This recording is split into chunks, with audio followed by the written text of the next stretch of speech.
What's up, dudes? I'm just at the computer working on transmissions, and I was just sitting here listening to Sinead O'Connor. And Spirit was like, explain the $50 wellies. The $50 wellies. How it's more expensive to be poor than it is to be wealthy. So, like in Ireland, they call those rubber boots that you wear in wet weather and wet gear, they call them wellies. And so the lesson is, and it's kind of like I had just talked about how my solar powered lantern from the Dollar Tree, it's kind of an anomaly. It seems like it's hard to wrap your mind around that it's been outside for 2 years through 2 Minnesota winters and sub-zero winters, violent summer storms, and it still turns on every day. Yeah, because you expect it to be of poor quality and not work that long and just kind of be a disposable type thing. And so the lesson in the $50 wellies. So there's 2 men, and they need a pair. Each of them need a pair of wellies. And the wealthy man says, I'm going to go in and buy a good pair of wellies, a quality pair, and I'm going to throw $50 down on these pair of wellies. And the other man cannot afford $50 out of his budget for a pair of wellies, but he can afford $10. That's all he has. So he won't buy like the high quality one that the other guy got. He'll buy the $10 one that'll last him through 1 season. And he'll buy those from the cheaper store. And so both those dudes go to work. And at the end of the season, the wealthier dude who could afford to throw down $50 up front for a good pair of wellies, his wellies are still perfect. At the end of the season, the $10 pair person, his are ripped, falling apart, and they're not going to last next season. So then next season comes, and the man who was able to throw $50 down the season before, his wellies are perfect. They're top quality.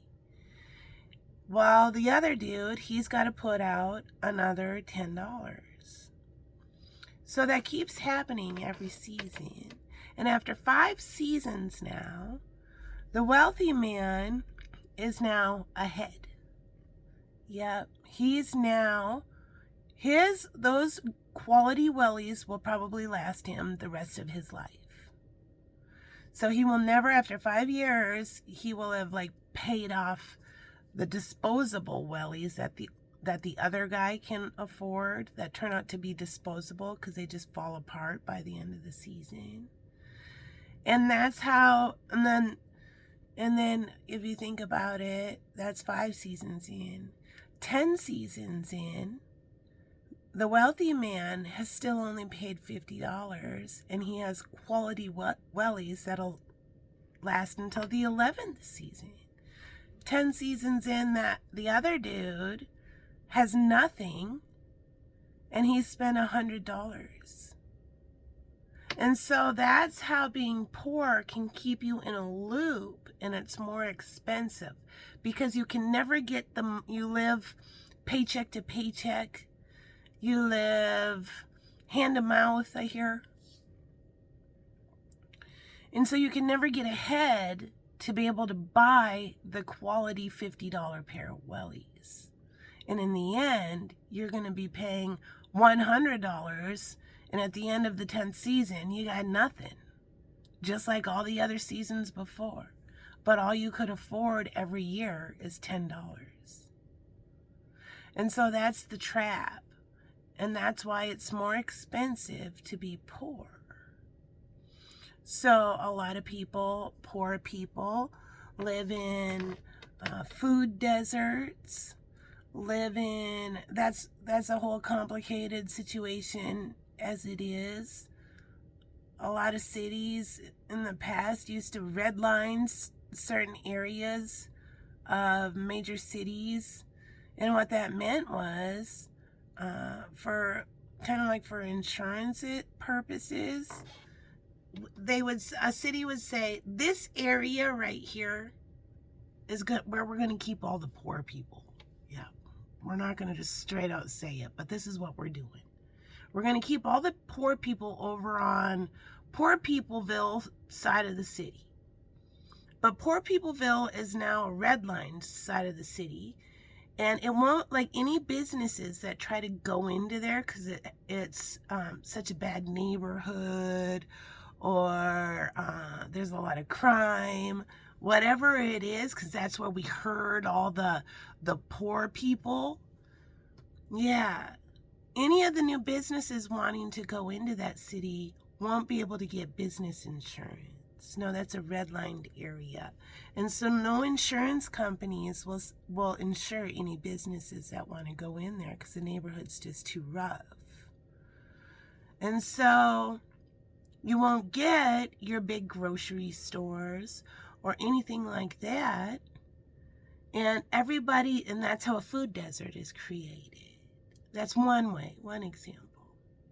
And so everybody that lives there, they don't have a vehicle. They have access to a bus.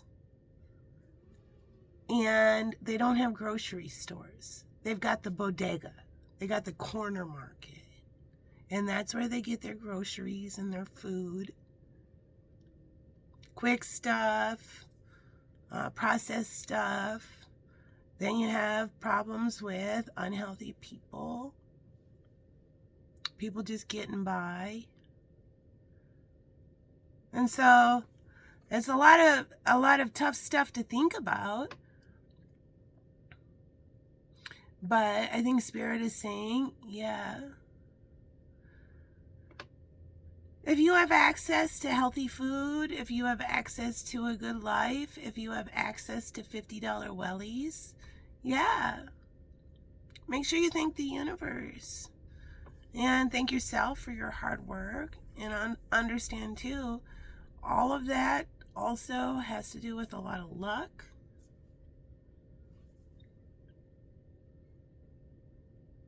And if you can afford to donate a $50 pair of wellies to somebody, yeah, that could change somebody's life. All right, there you go, dudes. There's your message.